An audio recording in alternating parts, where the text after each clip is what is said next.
জাতি নেৰু ভেটি নেৰু জীৱন দিম। নমস্কাৰ। কবিতাৰ শিৰোনাম হেৰুৱা জীৱনৰ আঁত বিচাৰি। জীৱনৰ বাট হেৰুৱালো, ঘাট প্ৰতিঘাটৰ মুখ আন্ধাৰিত, অমাৱস্যা ঘোপমৰা এন্ধাৰে কিয় জানো সদায় ধৰে হিয়া পৰি। হেৰুৱা জীৱনৰ আঁত বিচাৰি প্ৰভাতী সূৰ্যৰ গ্ৰহণত খাইছোঁ হাবাথুৰি। জীৱনৰ ডিঙাখন পাৰ হওঁতে চিৰদিনৰ চিনাকিবোৰো গৈছে আঁতৰি, অচিনাকি জনেও কেতিয়াবা ধৰিছে সাৱটি। জীৱনটো নাবিকবিহীন জাহাজৰ যাত্ৰীৰ দৰে, গভীৰ চিন্তা ভাৱনাৰ দুমোজাত হৃদয়খন চূৰ্ণ বিচূৰ্ণ হৈ পৰে। নিসংগ জীৱনৰ নীৰৱতাই সুবিধা বুজি পিছে পিছে খেদি ফুৰে।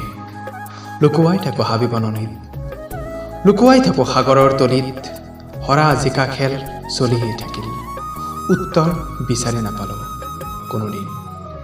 কাৰোবাৰ বেসুৰীয়া কথাই দিয়ে বৰকৈ আমনি, হতাশ মনে থাকোঁ হুমনীয়া হাকাৰে।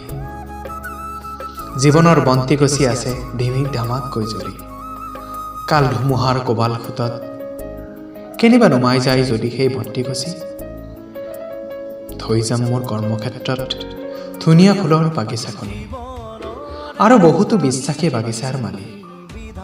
তেওঁলোকে গাব গুণগান এই সুবিশাল ধৰণিত, যদিহে আছে মোৰ সুযোগ আৰু খ্যাতি।